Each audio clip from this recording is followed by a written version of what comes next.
salut en Jésus-Christ, peut-on le perdre? Par Komlan Ignace Lokosi, partie 1. Avant-propos. S'il arrivait qu'on vous adresse cette interrogation, dans la vie, quelle est la chose la plus importante pour vous? Quelle sera en toute honnêteté votre réponse? Voilà une grande interrogation face à laquelle plusieurs pourraient aller à leur sujet.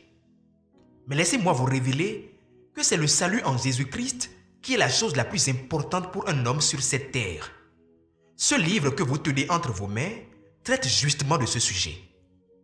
En 1984, j'ai lu pour la première fois de ma vie le livre intitulé « Le cœur de l'homme », traduit par All Nation The Gospel.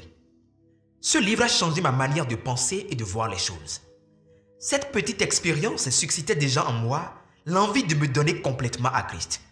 Le problème est que je n'étais pas prêt à laisser la pensée du monde. Je savais au fond de moi-même, sans connaître Christ, que connaître une fille avant le mariage était un péché. Autrement dit, ma conscience n'était pas totalement morte et me rappelait les principes divins. Au début de ma vie chrétienne, je savais que j'avais un grand défi à relever à cause de la situation de ma famille. Je devrais briser la loi qui fonctionnait contre elle. Lorsque j'ai donné ma vie complètement à Christ, c'était en septembre 1984. J'ai compris l'importance d'être affranchi par Christ. Mon ancienne vie de bagarreur, de rancunier, d'homme méchant a disparu spontanément en moi. C'est en cela que je me rends compte de ma nouvelle identité et de ma nationalité spirituelle. Après ma conversion, j'ai compris aussi que les traités bibliques que je lisais constituaient un instrument de préparation dont Dieu se servait pour me ramener vers lui et me délivrer de la vie du péché. Ma rencontre avec Christ m'a apporté une délivrance totale de la vie d'échec, de peur que je vivais. Vous avez aussi besoin de cette délivrance pour embrasser votre nouvelle vie de paix, de joie, d'amour et de la vie éternelle. Jamais il ne m'est venu à l'idée que je pourrais écrire un jour un livre. Non pas parce que je ne voulais pas, mais parce que je ne savais pas que cela faisait partie de mon appel divin.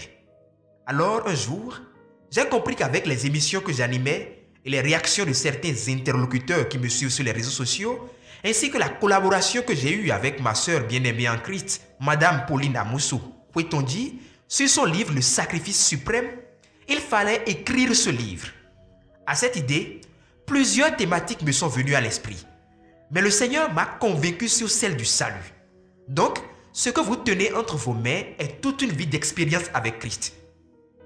En effet, le plus grand miracle qui peut se produire dans la vie de quelqu'un et la plus grande montagne à déplacer dans la vie d'un homme est le dépouillement du cœur du péché. Breaking News a publié sur son mur Facebook qu'un livre portait pour titre « How to change your wife in 30 days ». Comment changer ta femme en 30 jours. En une semaine, après sa publication, 2 millions d'exemplaires de ce livre ont été vendus. En réalité, le vrai titre du livre était « How to change your life in 30 days ». Comment changer ta vie en 30 jours. C'était une erreur. Lorsque l'erreur a été corrigée, seulement 3 exemplaires ont été vendus en 3 mois. Cette erreur révèle les aspirations profondes de l'homme, à savoir le changement des autres et non son propre changement. Cet état de choses est tout à fait contraire aux paroles de Jésus dans Matthieu 23, verset 26. Je cite « Pharisiens aveugles, nettoie premièrement l'intérieur de la coupe et du plat, afin que l'extérieur aussi devienne net. » Fin de citation. Le salut, ce n'est pas le changement des autres, ni un aplanissement du chemin de vie du chrétien. C'est une transformation de l'homme afin de lui permettre de vivre en harmonie avec son Créateur. Le salut annule la sentence du péché et nous met dans les conditions d'aller à la rencontre du Seigneur. Cela est justifié dans Hébreux 10, versets 19 à 22.